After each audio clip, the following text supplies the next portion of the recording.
Boa noite, amigos. Estamos aqui em mais um Papo de Arquibancada, edição 2, né? Tivemos a primeira aí falando sobre os clubes paulistas. A gente vai seguir na mesma linha hoje, só que hoje a gente tem mais assunto, mais coisa fresca, né? Dá boa noite aí aos amigos, tudo bem? Opa, boa noite. Tudo péssimo hoje, né? Um empate ridículo aí que a gente vai discutir entre Corinthians e América, então não tô nada legal hoje. Bom, eu como palmeirense não poderia estar mais feliz. A felicidade está imperando para as outras torcidas, a não ser a do São Paulo e do Corinthians, porque tanto o time do Parque São Jorge quanto do Morumbi foram eliminados de maneira dolorida, né? Não só no jogo, mas tudo que tá por trás aí também. Vamos falar Eu não um pouquinho... sei se nós temos um seguidor santista, mas hoje o Santos também perdeu pro glorioso Ceará, né? Tem o Santos ainda, né? No futebol paulista ainda. Vamos falar um pouquinho sobre o Santos também. Mas vamos começar falando um pouquinho da eliminação do São Paulo. Vamos comentar aí na ordem dos jogos como aconteceram. São Paulo precisava fazer um resultado simples, aí uma vitória de 1-0 já serviria, mas time treinado pelo Diniz, 0, é um placar meio difícil de acontecer, né? O que vocês acharam do jogo aí? Olha, eu assisti o jogo inteiro, acho que foi uma boa apresentação do São Paulo. O Daniel Alves hoje ele se destacou, mas o Lanús, incrivelmente, quando eles queriam, eles faziam um gol, não tinha resistência. Até que quando tava 4-2 no final, eu falei, agora vai, né, meu? Fez o gol lá no 90 minutos. O Diniz correu, deu volta olímpica no Morumbi, os caras só falaram assim, entra o atacante aí que eu vou fazer um gol. Mas já era. Não deu outra. O Diniz tava correndo e o cara fazendo gol lá. O São Paulo, eu repito o que eu disse no primeiro programa, Diniz precisaria ter sido mandado embora no vestiário hoje, e pelo visto não foi, até coletiva ele deu. Uma apresentação boa do São Paulo, mas não é contra um time muito fraco, um time que ficou 7 meses sem jogar, um atacante no auge dos seus 40 anos, e conseguiu fazer 6 gols no São Paulo em 2 jogos. Então, assim, eu honestamente, apesar das chances criadas, apesar do volume de jogo do São Paulo, eu não consigo ver mérito algum, porque, primeiro, a gente está falando de um time muito fraco. O Lanús é muito fraco. Então, assim... Mas ele é fraco como, assim, o Lanús? Porque o gol dos caras foi legal, meu. Nossa, foi... Olha, se você parar para analisar... A entrada na área ali, que o cara só cruzou ali, o outro entrou, o chute de fora da área... O São Paulo desperdiçou uns 1000 gols no segundo tempo. Assim, só isso já demonstra que um time frágil como o São Paulo ter essa enormidade de chances criadas, não conseguir converter. Os gols fizeram falta no final, os gols que perderam. Teve um do Brenner ali que ele chapou de esquerda, quase na pequena área, que não tem condição, não pode perder um gol daquele. Ele não costuma perder. Só nesse primeiro comentário de vocês aqui, nas primeiras palavras que vocês fizeram sobre o jogo, eu anotei umas coisas interessantes aqui. Eu também tô louco para descer além aí nessa eliminação do Tricolor, mas eu queria antes fazer umas perguntas para vocês aí, alguns debates. Hein? Você falou que o Daniel Alves, Mauro, você falou que ele jogou bem hoje. Uhum. Eu também tenho essa opinião, tá? O Daniel Alves, apesar de ser um personagem cada vez mais controverso no time do São Paulo, polêmico, né? Desde o negócio da batucada e tudo mais, posições dele. Mas hoje ele fez um gol, né? Ele deu uma assistência que me lembrou uma assistência a tempos de Barcelona, assim, enfiando a bola rasteira por trás da zaga. Ele fez boas jogadas, né, mas não impediu que o time fosse eliminado. Então, primeira pergunta que eu quero fazer aqui do que eu separei para vocês é como vocês viram o Daniel Alves hoje e essa história dele ser um personagem polêmico aí no São Paulo? O que eu penso é o seguinte, Daniel Alves não é o Daniel Alves que a gente está acostumado a ver no Barcelona, PSG, Juventus. Não acho que é o mesmo Daniel Alves. A prova disso é que ele está jogando no Brasil e não na Europa. Então, esse é o primeiro ponto. Segundo ponto, no São Paulo mesmo, ele não teve uma regularidade, não constância de jogos, porque ele jogou bastante jogos. Acho que fez 50 jogos hoje, não foi isso? Se eu não me engano. Acho que fez o jogo de número 50 e acho que o gol de número 9. Regular. Pelo São Paulo. Assim, irregular, mas ele não conseguiu manter um padrão alto por muitos jogos seguidos. Hoje, e assim, a gente está falando do Daniel Alves, provavelmente um dos melhores laterais direitos que o Brasil já produziu. Está jogando no meio, que eu também não consigo compreender. Quando era convocado para a seleção, era para a direita. E assim, fez um gol de cabeça, tudo bem, deu um belo passe para o gol, mas ainda acho que é muito pouco quando se fala de Daniel Alves. Se a gente estivesse falando, sei lá, do Thiago Galhardo, que assim, são jogadores medianos, aí tudo bem. Mas a gente está falando do Daniel Alves, que é o maior campeão do Brasil, né? Do mundo, né? Sabe que você falou uma coisa que eu queria passar a bola para o Mauro aí, que você falou assim, ele não está jogando a mesma coisa que no Barcelona, que na Juventus, no PSG. Você acha, Mauro, que está faltando o Messi, está faltando o Neymar, está faltando um Cristiano Ronaldo, está faltando outro protagonista para dividir com ele? Que eu acho que às vezes é isso que ele está sentindo, né? Essa pressão de tipo ser ele o cara, sabe? Não ser ele que está jogando para alguém. Porque assim, ser protagonista pro Brenner é uma coisa, né? Tipo, passar a bola pro Brenner, outra coisa é o Messi, o Neymar ou o Cristiano Ronaldo, né? Exatamente. Olha, eu tenho algumas opiniões, assim, eu acho que a cobrança em cima do Daniel Alves é muito grande. Ele tá herdando aí 8 anos de um clube na fila, uma transição de um ídolo do Rogério Ceni que ficou vazia ali, uma carência muito grande. Hoje eu olhei o Juan Fran no banco lá, que veio para ser lateral direito também, estava ali entregando Gatorade, e o Daniel Alves está jogando, né? O Hernanes, nem sei se está quebrado ou não, mas não mostrou que veio desde quando voltou da China. O Tietchan improvisado na direita, né? Tietchan improvisado na direita. Então, assim, eu não acho que o Daniel Alves não está entregando futebol, tá? Eu acho que ele não é o 10, mas também eu não sei quem seria o 10 no lugar dele.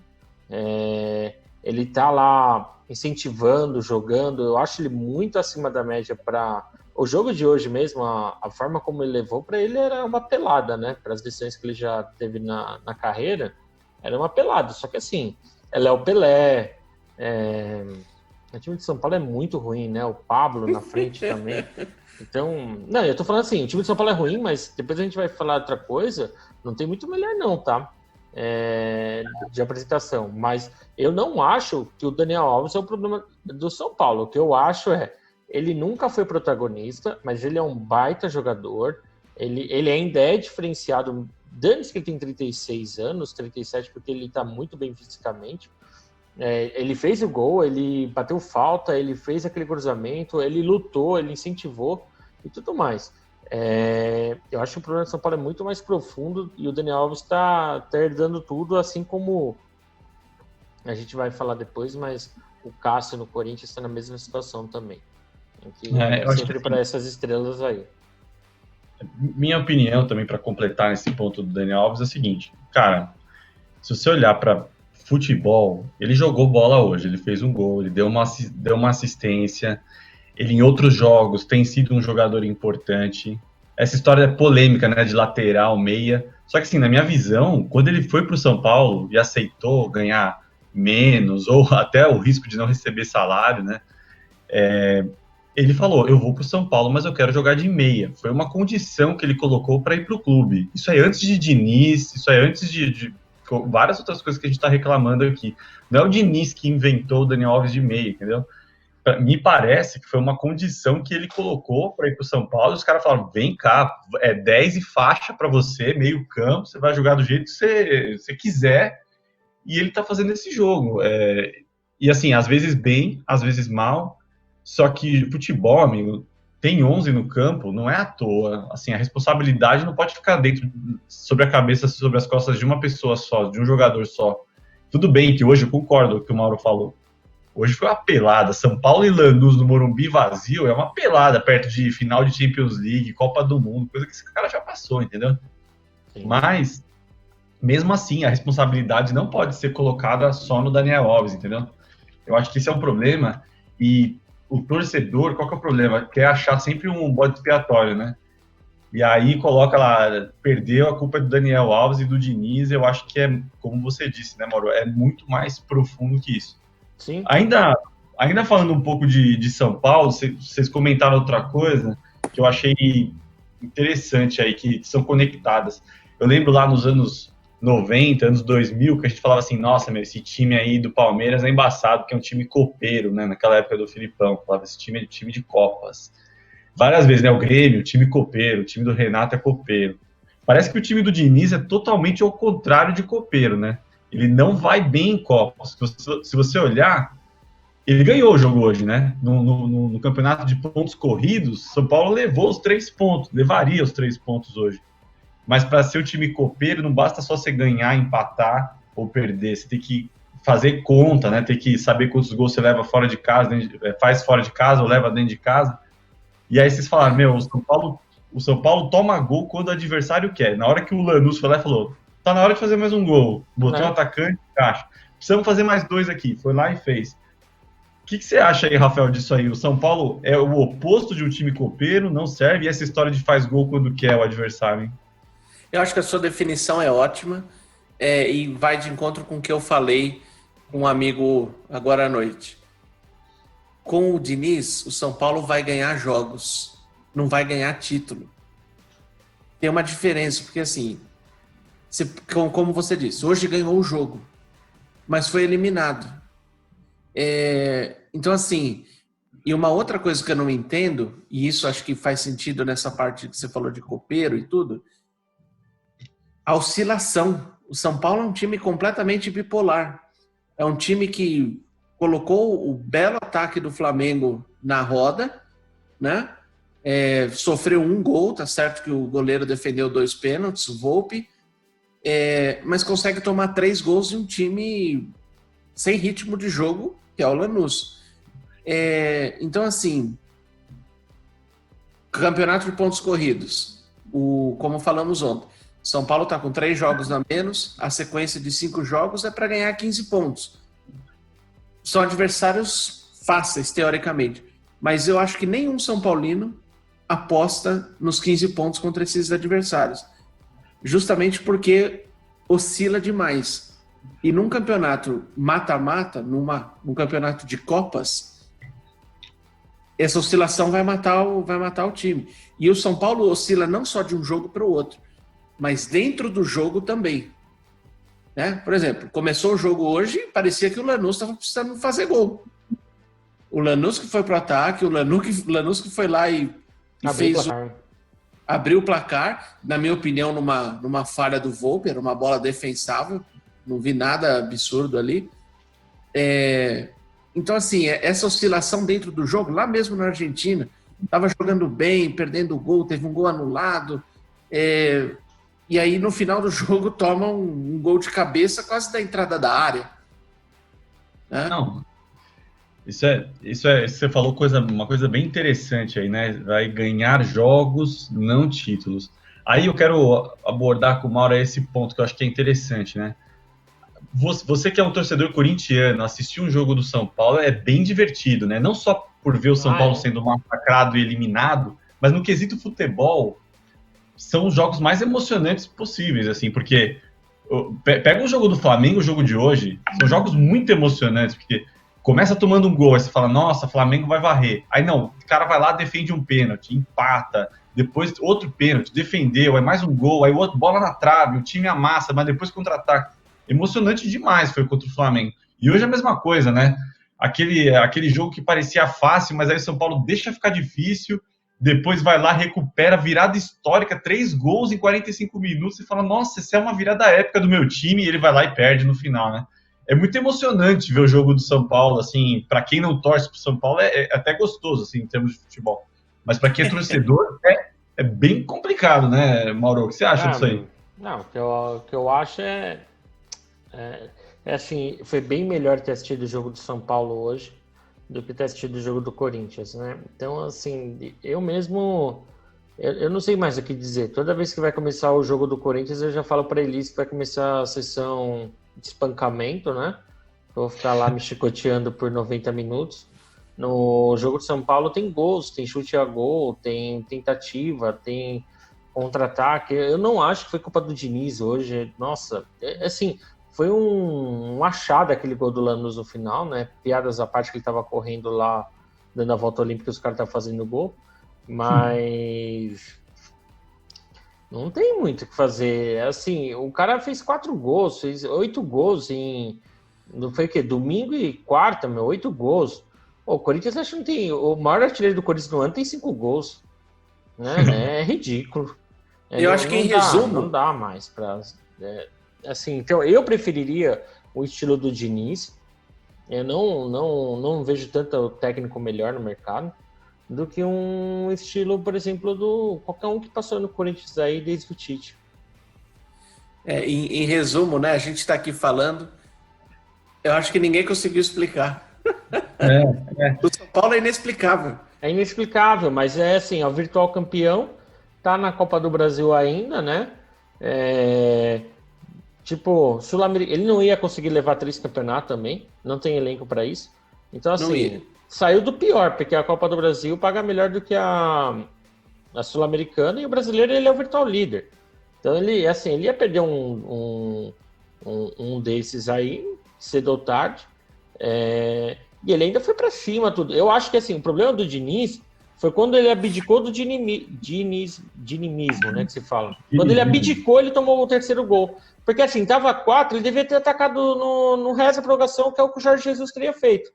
Teria feito lá mais o 5º gol. Não, ele quis remontar a zaga, que já tinha dado errado com aquele esquema de zagueiro, que ele já tinha levado 2 gols com os zagueiros. Aí ele foi, colocou os atacantes, ele fez 3 gols. Aí fala, não, agora eu vou voltar por cima que eu levei 2 gols. Ele vai lá e coloca o zagueiro e ele toma. Então, assim, se fosse o Jorge Jesus, o cara lá do Bayern de Munique, que eu não sei pronunciar o nome, teria atacado, teria que ter feito o 5º gol, não ter voltado atrás. Então esse foi o erro dele, né? Quando ele abdica a mão de ser ele. Não, eu sei, mas assim, o Diniz também está numa posição bem difícil, né? Porque, vamos lá, assim, o time entrou no campo hoje escalado do jeito que deveria estar escalado. Não acho que teve nada bizarro na escalação, faltou alguém. Tipo, os melhores que o São Paulo podia colocar no campo estavam lá. E o Ranfran? Não, que o melhor do São Paulo? Você tá de brincadeira, né? O Ranfran é o pior do São Paulo, assim. Ele é bom nas mídias sociais, ele, sei lá, ele vai bem nisso, o cara é gente fina, mas assim, futebol não tem muito. A única coisa que é diferente é o Tietê, ele não apresenta poder de marcação algum, né? Ele é um baita arame liso, assim, só cerca, mas não tem agressividade nenhuma. Então, assim, a defesa do São Paulo, com o Diego Costa no mau momento e o Tietê e o Reinaldo com uma característica de marcação ruim, tudo bem, eu posso concordar que talvez a zaga mais frágil, né? E a gente viu isso nos gols que tá tomando. Mas, assim, o que o São Paulo pode apresentar estava ali, de melhor, o time titular.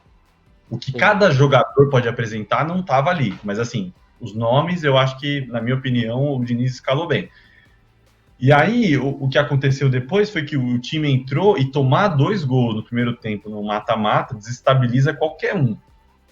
O cara conseguiu, no vestiário, botar a cabeça do time no lugar e falar, olha, vamos para cima. Na hora que anunciou que a mudança no intervalo era sai Diego Costa e entra Pablo, me deu até um frio na barriga. Eu falei, não é possível, eu vou jogar com um zagueiro, tomando 2 gols no primeiro tempo, mas ele fez uma grande movimentação de fato, porque ele sufocou o time do Lanús e esse zagueiro, a menos no São Paulo, não fez falta, porque o São Paulo estava em... O Daniel Alves deu 2 assistências, né? Porque o gol do Pablo foi um baita passe do Daniel Alves, não foi? Deixa eu lembrar. O 3º gol, né? Eu não sei se o cruzamento pro gol de cabeça foi dele. Foi? Não, ele fez o primeiro gol do escanteio, ele deu o toque pro Pablo fazer o 2º do São Paulo, foi uma enfiada dele, nossa, tempos de Barcelona. O 3º foi um gol contra. Isso. E o 4º gol foi outro gol de cabeça, né? Que foi do Gabriel Sara, não foi? que foi o Tietê, se eu não me engano, não foi? Que lançou a bola? Eu preciso dar uma olhada. Eu não lembro quem foi que cruzou. Não sei se foi o Daniel. Acho que foi o Daniel, hein? Acho que o Depois eu Daniel vou deu dar uma 2 olhada. assistências e fez um gol, hein? Daqui a pouco eu dou uma olhada no lance aqui pra gente ver. Mas assim, ele participou de 2 ou 3 gols efetivamente, assim, foi bem. Então, o que eu tava voltando, eu tava falando, o Diniz, assim, ele conseguiu mexer com o brilho do time, foi ousado na mudança e deu um efeito. A melhor defesa foi o ataque, de fato, nesse caso. Quando a vaca tava indo pro brejo, o jogo acabando, a gente precisava de mais um gol, pelo menos, ele tirou outro zagueiro, né? Ele tirou outro zagueiro para fortalecer ainda mais o ataque. São Paulo jogou uma hora sem ninguém na zaga. E aí fizeram um gol, cara. Fizeram lá o terceiro gol contra e o quarto gol. Eu faria a mesma coisa do que ele, tá? Discordando um pouco de você, Mauro. Eu não faria. Na hora que o São Paulo fez o quarto e faltava 2 minutos para acabar o jogo, eu ouvi ele gritando na transmissão: Arboleda! Arboleda! Ele começou a gritar pro zagueiro, né? Pro Léo Pelé e o Arboleda irem. E na hora que eu vi os dois ali se aquecendo para entrar, me deu até um conforto, que eu falei, vai ter alguém para cabecear a bola na chuveirada que os argentinos vão tentar dar, né? Foi isso que eu achei. E muita gente tá falando que o São Paulo foi ingênuo, que não melou o jogo, que devia ter melado logo que fez o quarto gol, deveria ter feito cera. Mas o São Paulo, não sei se vocês lembram essa parte do jogo, fez uma baita cera. Quando o São Paulo fez o gol, arranjaram briga com os argentinos, demorou quase uns 3 minutos pro jogo voltar depois do gol. Eles tentaram dar essa melada. Mas o problema é que os caras deram a saída de bola, chuveiraram uma bola na área que o Arboleda jogou para fora, no rebote, caiu no pé do argentino, ele rolou a bola. Para mim, o argentino fez o gol último, estava impedido, só que a gente não tinha VAR nesse jogo, ele estava impedido, estava numa posição bem duvidosa ali, e fez o gol, e aí, o paletó de madeira acabou pro São Paulo e já era. Mas, assim, eu acho que para fechar essa parte do tricolor aqui, porque tem muita coisa para a gente discutir, talvez em outros programas, sobre problemas mais estruturais, né, de direção, que eu acho que o problema não foi o Daniel Alves, o problema hoje não foi as mexidas do Diniz, ele tem problemas maiores, né, de zaga, filosofia de jogo, mas assim, o São Paulo é isso que vocês falaram, ganha jogos, mas não ganha títulos. O São Paulo, ele pode ser o líder do Brasileirão no primeiro turno, né? Mas não foi uma coisa que foi planejada. Tipo assim, nossa, vamos ser constantes que nós vamos liderar o Brasileirão. O São Paulo é líder no primeiro turno no susto. Foi jogando bola, ganhou um jogo, perdeu outro. Aí quando chegou no final do primeiro turno, falou, eita, se a gente ganhar os jogos que faltam, a gente pode liderar. Não tinha essa liderando. Caiu no colo. Caiu no colo. Isso aí não foi uma coisa planejada. Na minha opinião, você falou assim, a Sul-Americana pode ser o que dá menos grana. É o que dá menos grana. Mas, assim, era o mais fácil para o São Paulo ganhar. E o torcedor do São Paulo, e eu tô aqui representando hoje os torcedores do São Paulo, nessa ilustre live nossa aqui, o torcedor do São Paulo não quer ser o virtual líder do primeiro turno, porque o Aguirre conseguiu isso e não conseguiu mais nada depois. O São Paulo não quer ficar só nos campeonatos mais importantes, como era antigamente, né? Que a gente falava assim, para mim o que importa é Libertadores. Para o São Paulino, o que importa hoje é qualquer coisa. Foi doído perder do Mirassol, porque era muito grande a chance da gente beliscar aquele Paulista, porque os outros times estavam totalmente desfigurados depois da pandemia. Foi doído hoje também, para mim, pessoalmente, perder para o Lanús, pelas circunstâncias do jogo, mas também porque a Sul-Americana era o campeonato mais fácil do São Paulo ganhar, cara. Copa do Brasil, a gente vai ter que, fatalmente, se passar do Cuiabá, sei lá, desses times assim, mas a gente vai ter que pegar o mata-mata contra o Flamengo da vida. A gente vai pegar um mata-mata contra o Palmeiras da vida. Vocês entenderam? Então, assim, era o campeonato mais fácil, e por isso foi doído. Porque, assim, Brasileirão, galera, não vamos se iludir. Se for campeão, vai cair no colo de novo. Porque, assim... Não, e pra mim o brasileiro é do Flamengo, tá? O São Paulo vai ganhar o Brasileiro muito mais por demérito de times mais estruturados do que por mérito próprio, desculpa falar. O São Paulo tá navegando numa onda do Flamengo de surto de Covid, Atlético Mineiro se montando, Palmeiras que perdeu muito tempo com o Luxemburgo. Se não, esses times já estavam longe, porque o futebol é muito diferente, cara. Eu acho que é isso, assim, do São Paulo. Sim, vamos mudar um pouquinho de assunto pra gente falar um pouquinho aí do Corinthians também, né, que trouxe bastante tristeza à sua torcida e bastante alegria às demais torcidas, né? O ano inteiro tem sido assim, né? foi eliminado hoje pelo Lisca doido, né? Pelo time do Lisca.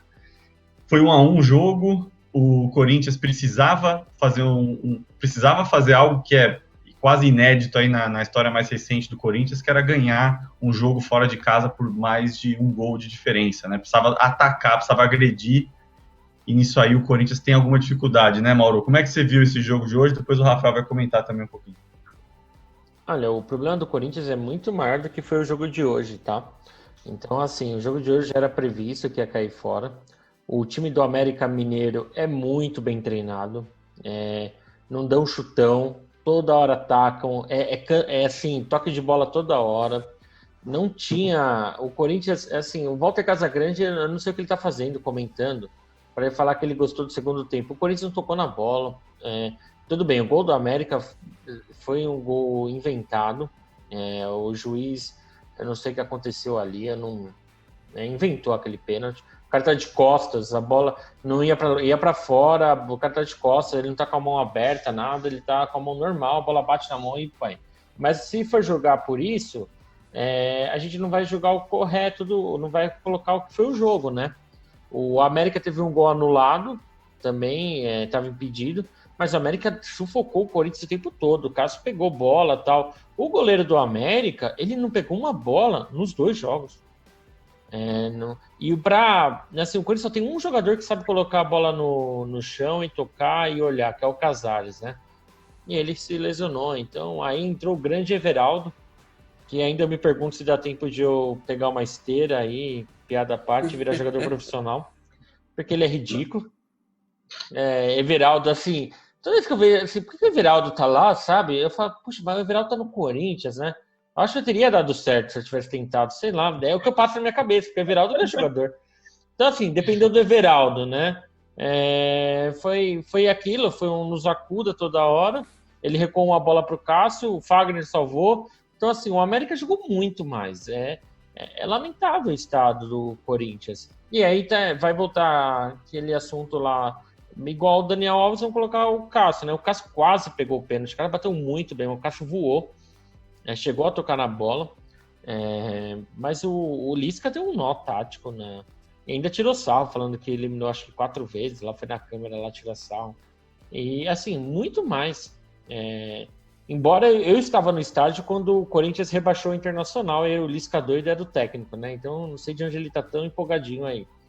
Mas não deu jogo. O Corinthians não pressionou o América em nenhum momento.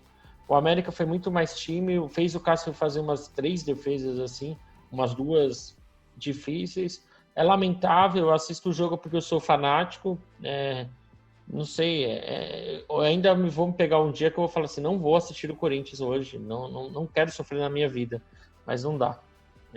1-0 é goleada, sai comemorando, posta no YouTube, tá lamentável. E o time não é tão ruim assim.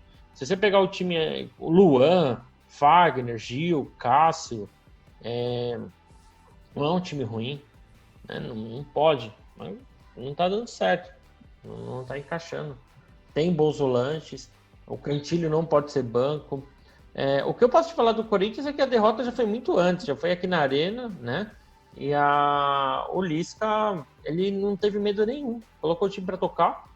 O time não deu um chutão, foi tocando de pé em pé, pressionou, foi chato pra caramba. Nossa, que jogo chato. Encarar o América foi muito difícil. Não, parecia que tá jogando contra o Bayern de Munique, não, era só o América Mineiro. Né? Se você pega o Barça e Bayern de Munique, parecia Corinthians e América. Não, era só o América Mineiro lá, terceiro colocado na Série B. Foi uma vergonha. Agora, pênalti foi inventado. Mas se passa também, era uma mentira. Não chuta gol, cara. O Davó ali, tadinho, horrível. Ainda arranjou um pênalti o Davó e fez um gol contra o Inter. Mas, assim, o pênalti que ele arranjou, o cara forçou a barra e contra o Inter, o Casares fez uma jogada genial lá pra cima do Cuesta lá do Inter. Então não tem muito. O Corinthians é um time fraco. É um time mal treinado. O Wagner Mancini não foi técnico em lugar nenhum. Então, assim, não sei onde a gente espera alguma coisa. Ele não tem culpa também, mas ele não é técnico pro Corinthians. Desculpa, não tem condição, não tem cabimento. Muito ruim.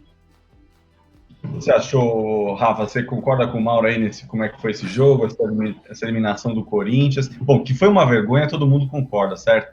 Que antigamente era um grande fato um time grande ser eliminado por um time menor, né, de menor expressão, sem querer desmerecer o América Mineiro, mas é um time de menor expressão.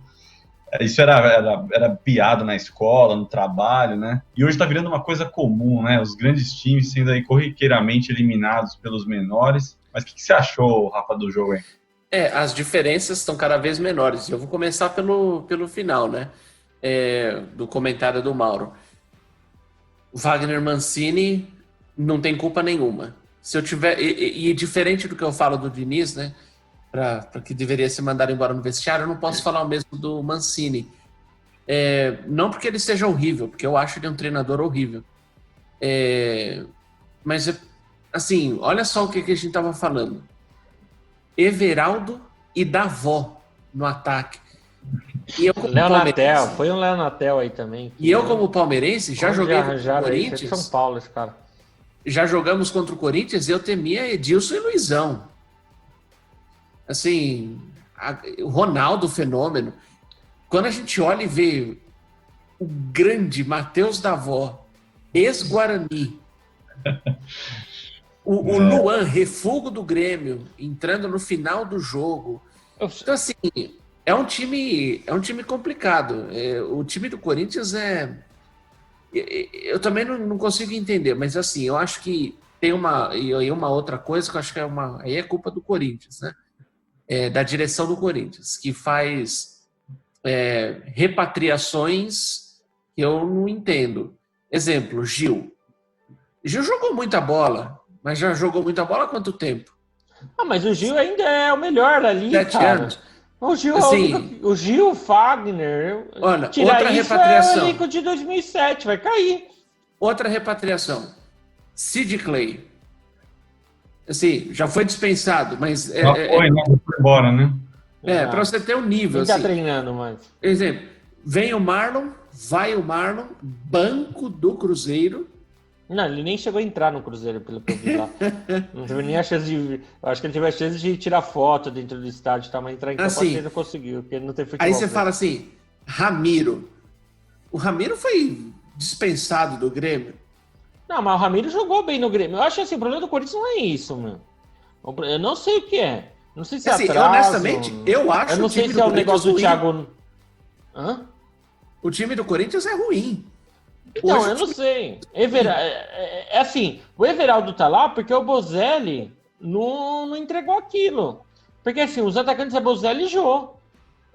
Então, o Bozelli, ele foi artilheiro no México, tudo. Ele veio com peso de ouro, ele foi artilheiro, ele é campeão da Libertadores, tudo. Quando ele chegou no Corinthians, ele não conseguiu fazer nada. Eu acho que o erro do Corinthians, muito grande, foi a contratação do Thiago Nunes. O Thiago Nunes, que era auxiliar técnico do Fernando Diniz, no Atlético Paranaense, pegou uma estrutura... Não. Ele era treinador do Sub-23 do Atlético. E aí depois isso. Aí ele pega uma estrutura do Atlético Paranaense, tem uma baita estrutura, e assim, ele fez um trabalho bom, foi maravilhoso, mas ele não fez mais nada antes nem depois. E ele chegou lá no Corinthians, em vez de ele assumir ano passado e fazer a pré-temporada, passar uma imagem para os jogadores, então o erro já foi ali. O cara chegou com o status de um dos melhores técnicos do Brasil, né? Ele veio como tipo... Guardiola brasileiro. Que é Corinthians. isso? Ô, Mauro, deixa eu só aproveitar aí, desculpa a interrupção, mas assim, eu peguei umas coisas que vocês falaram aqui pra gente abordar um pouco mais profundamente os temas, né? Você falou, né, que Corinthians não chutou a gol, né? Eu lembro muito bem da entrevista do Wagner Mancini depois do primeiro jogo. Ele estava bem furioso, ele falou, foi 1-0 para os caras aqui, o Corinthians não chutou a gol, nós vamos fazer as mudanças necessárias para que o time seja mais agressivo e tal. Aí teve esse jogo contra o Inter, que eu achei a melhor apresentação do Corinthians no ano, assim, em termos de aplicação tática e tal. Ele fez mudanças no time, eu falei, caramba, o cara fez o discurso lá, bateu a mão na mesa e realmente o time mudou. Só que hoje o Corinthians voltou a ser o Corinthians da quarta-feira passada, né, da semana passada. Quando você olha nos números, o Corinthians hoje chutou 2 bolas no gol. no jogo inteiro, né? Contra o América Mineiro glorioso, o Corinthians conseguiu dar 2 no gol. E, então não pode, por exemplo, pegar igual o Diniz fala que o São Paulo tem falta de sorte na finalização e tal, que o Corinthians não gera essas oportunidades. O que aconteceu aí que o Corinthians na semana passada não chutou nenhuma no gol, faz a melhor partida do ano contra o Inter e hoje de novo... Não, eu consigo dar essa resposta. Eu sei dar essa resposta. Porque assim, o elenco como o elenco é muito ruim, como eu estava falando, Everaldo e tal, o elenco da Copa do Brasil é diferente do elenco do Brasileiro. Então, assim, a gente tem o Otero e o Fábio Santos, que não podem jogar na Copa do Brasil. Agora ninguém pode jogar, né? Porque agora é só acompanhar pela TV os outros clubes. Ah, sim. Então, assim, o Lucas Piton é muito ruim. Ele não tem condição de vestir a camisa do Corinthians. Ele não ataca direito, ele defensivamente é horroroso. Eu não sei em que revista saiu ele no futebol inglês que ele é um dos jogadores mais caros do Brasil, com um futuro mais promissor. Nossa, isso aí não tem condição de jogar no Oeste, que é uma filial do Corinthians. Então, assim, o Fábio Santos, 35 anos, é muito mais jogador que o Piton. O Otero é muito mais jogador do que hoje. Eu gosto do Matheus Vital, mas o Matheus Vital parece estar de calça jeans. O Otero é mais jogador que o Matheus Vital hoje, e o Casares quebrou. Então, assim, são 3 reforços que vieram pontualmente, que mudaram o time. Não foi só o Mancini. Esses 3 caras chegaram no Corinthians e deram um gás. E aí vem com a vinda do Gemerson. Então, peraí. Você não acha que é precipitado? O Fábio Santos fez quantos jogos no Corinthians até 3, agora? acho. 2 ou 3. E aí você está dizendo para nós aqui que aqueles jogadores que não podem jogar na Copa do Brasil são os jogadores fundamentais para ter ido bem no Brasileiro. Não, é sim. Eu não acho precipitado pelo seguinte. O Fábio Santos eu já vi dando volta ao mundo, né? Eu já sei o que ele vai entregar. O Lucas Piton, do Atlético Mineiro. Ele não é refugo. Banco do Atlético Mineiro. Ele é banco do Guilherme Arana, que eu conheço muito bem. Então, assim, não é nenhum absurdo ser banco do Guilherme Arana. 30 e quantos anos tem o Fábio Santos? 35. Mas pra mim, cara, assim, 35, se o cara tiver em forma, que é o caso do Fábio Santos, ele é muito mais jogador que o Lucas Piton. Eu gosto do Fábio Santos, ele sempre foi um jogador muito de grupo, não prejudica o time.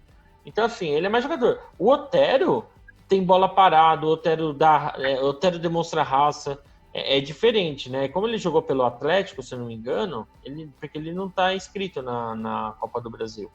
Então, esses 2 fazem diferença. O Casares, que é o único que poderia jogar, que põe a bola no chão, tenta, ele quase acertou um passe assim no período que ele teve campo.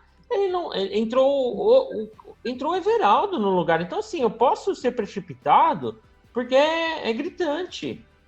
O Matheus Vital entrou para ser centroavante no jogo, jogar lá na frente com o Davó. Nossa, eu não acredito que eu tô falando isso. Davó e Matheus Vital na frente.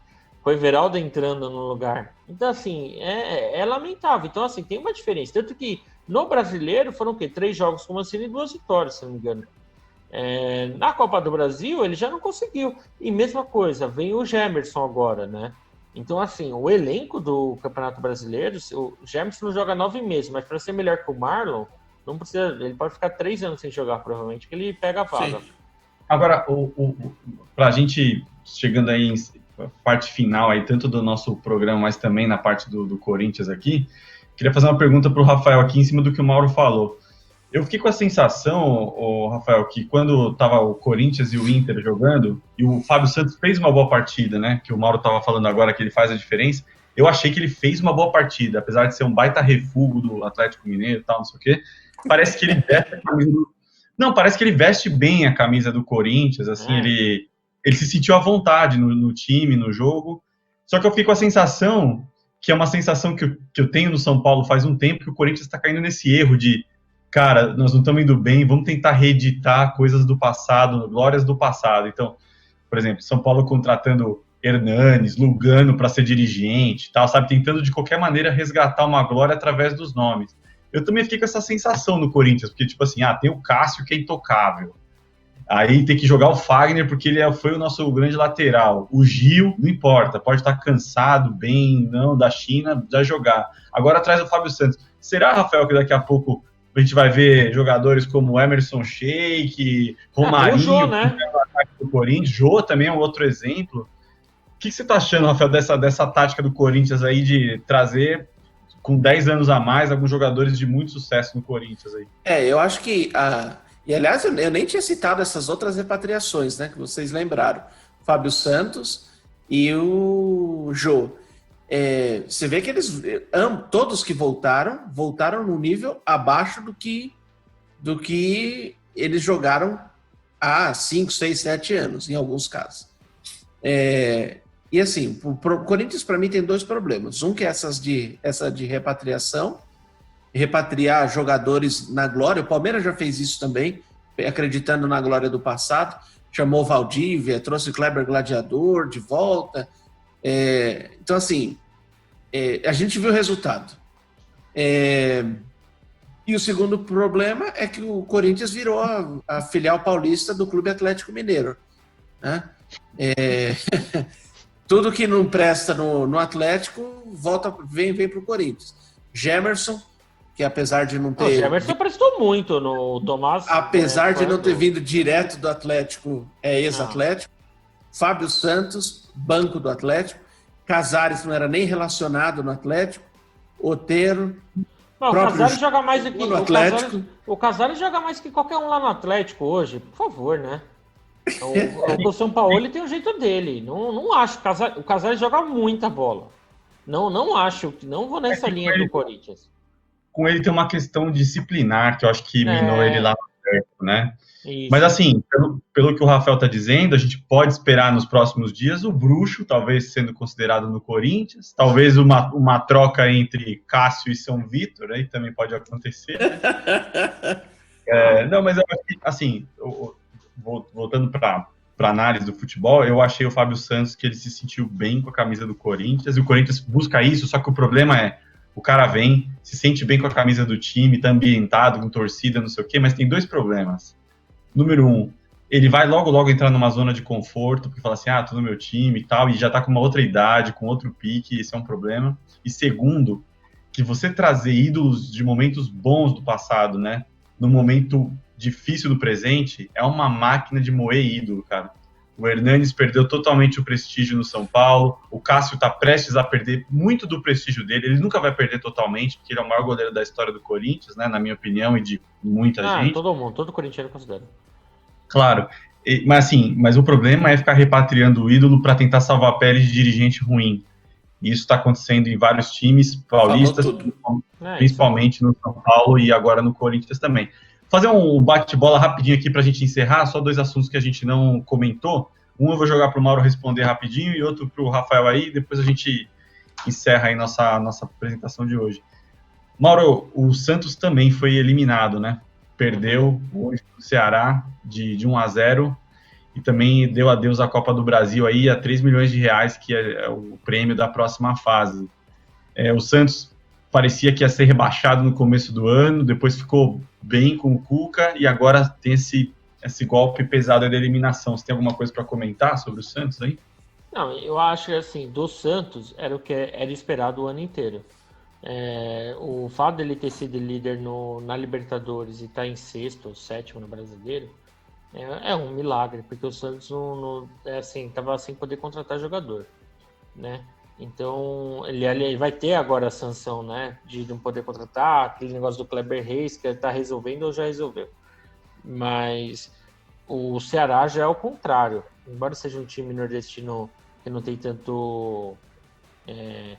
não tem a grandeza que o Santos tem, mas aí o Ceará já vem, ele não ganhou a Copa do Nordeste. O Vina caiu muito bem naquele time do Ceará. O Praz tem o Fernando Praz, tem o Rafael Sobis.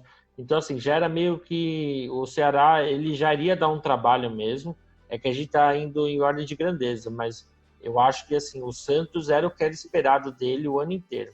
Então, o Cuca tá fazendo um milagre lá. E já é o normal, né? Vocês veem que o Marinho já não tá jogando aquela bola que estavam falando e tudo mais, já tá caindo. Então, eu não acho nada demais. Não, perdeu para um time bem arrumado. O Guardiola é bom técnico. Para time pequeno, ele é ótimo. E foi o que deu. Eu também acho que o torcedor santista não deve baixar a cabeça, não, porque o Cuca está fazendo um milagre com o que tem nas mãos, e principalmente na situação política e financeira do clube aí. E agora para o Rafael aí, só para a gente fechar, hoje teve a apresentação do técnico lá do Palmeiras, né, do Abel, que não é Braga, ele é ex-Braga, né, Abel Ferreira. Ele deu uma entrevista interessante, ele falou muitas coisas fortes, falou que vai morar no CT, vai trabalhar, veio para o Palmeiras para fazer história, que vai ter pressão sim, quem não quer pressão não joga num time grande igual o Palmeiras. O que você achou dessa apresentação aí, Rafael? Eu, honestamente, gostei. Ele deu todas as respostas certas. Demonstrou um conhecimento do time, citou vários jogadores por nome, jogadores da base que só estão treinando no profissional, que demonstra que alguma lição de casa ele fez para estudar e conhecer parte do elenco, pelo menos. Deu as respostas certas, falou da tradição do Palmeiras, o estilo que ele quer implantar, foi muito honesto e deu ali mesmo um cutucão na diretoria falando que ele não faria o vídeo de apresentação para os jogadores enquanto ele estava em Portugal, que ele queria falar pessoalmente com os jogadores. Assim, eu achei que foi uma apresentação interessante. Tem pouco tempo para treinar, né? Ele só teve hoje para treinar. O Palmeiras jogou segunda, terça recuperação, quarta treino e amanhã é o jogo, a estreia contra o RB Bragantino no Allianz Parque. Vamos ver o que ele consegue introduzir em um treino. Mas ele mesmo deixou claro que ninguém pode esperar o que ele gosta de ver nos times dele se ele não tem tempo de treinar isso. Então, a tendência é que ele mantenha aquilo que o Cebola vinha fazendo e espero confirmar a classificação amanhã. O Palmeiras pode perder até por um gol de diferença que estará classificado. Então, qualquer resultado que não seja a classificação do Palmeiras é catastrófico na estreia do Abel. Com certeza. Ele deu muitas respostas boas, mas talvez não deu a resposta que todo palmeirense queria, que é: vou manter o cebolismo, né? Vou continuar com a estratégia do Cebola, que tá dando muito certo aí, me jogando bem diferente. Bom, galera, foi isso. Aí a gente tá quase a uma hora aí falando, acho que a gente conseguiu falar dos 4 times grandes. A gente vai continuar fazendo esses vídeos, né? Essa já é a segunda edição, vai ter outros comentaristas aqui também nos vídeos, né? Que a gente também tem no Papo de Arquibancada.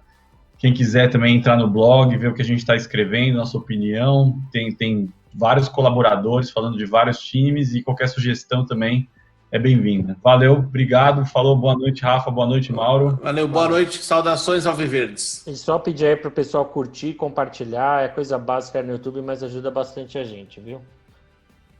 Boa, beleza, gente. valeu. Falou, um abração. Abraço.